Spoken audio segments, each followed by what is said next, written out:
అన్న నమస్తే. ఇప్పుడు ఇంకో నెల రోజుల్లో ఎంపీ ఎలక్షన్స్ ఉన్నాయి. మరి మీ చేవెళ్ల పార్లమెంట్ కానీ చూసుకుంటేనేమో గతంలో ఇదే చేవెళ్ల పార్లమెంట్ నుంచి ఎంపీగా చేసినటువంటి బీఆర్ఎస్ నుంచి ఎంపీగా చేసినటువంటి కొండ విశ్వేశ్వరరెడ్డి వాళ్ళ బీజేపీకి నుంచి, రంజిత్ రెడ్డి చూస్తేనేమో ఇక మరి కాంగ్రెస్ నుంచి, గతంలో ఉమ్మడి రంగారెడ్డి జిల్లాకి జెడ్పీ చైర్మన్ చేసి ఎమ్మెల్సీ చేసినటువంటి కాసాని జ్ఞానేశ్వర్ బీఆర్ఎస్ నుంచి నిలబడతారు. ఎవరు గెలుస్తారు అనుకుంటారు మీరు? కాసాని జ్ఞానేశ్వర్. అంటే ఎందుకన్నా అట్లా?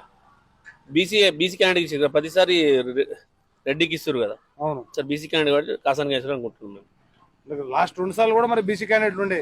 2014 చూసుకుంటేనేమో మరి వీరేందర్ గౌడ్ ఉండే. ఎందుకు అట్లా? ఇప్పుడు కాంగ్రెస్ ఏం చేస్తుంది? కరెంట్ లేదు, నీళ్లు లేవు, రైతు బంధు లేదు, రైతులు ఆత్మహత్య చేసుకుంటారు. ఏం చేస్తుంది కాంగ్రెస్ ప్రభుత్వం వచ్చి? మేము ఇచ్చినటువంటి హామీలు ఏవైతే పూర్తిగా నెరవేరుస్తామని చెప్పారు కాంగ్రెస్ వాళ్ళు. మరి ఇంక ఎప్పుడు చేస్తారు? 100 రోజుల్లో 6 హామీలు చేస్తాను చేసి 100 రోజుల్లో 6 హామీలు చేయలే కదా. అయితే కాసాని క్యాన్సర్ వస్తే ఏ మార్పు వస్తుంది అనుకుంటున్నారు? మార్పు ఏమో బీఆర్ఎస్ ప్రతిష్టపడుతుందని అనుకుంటున్నాం.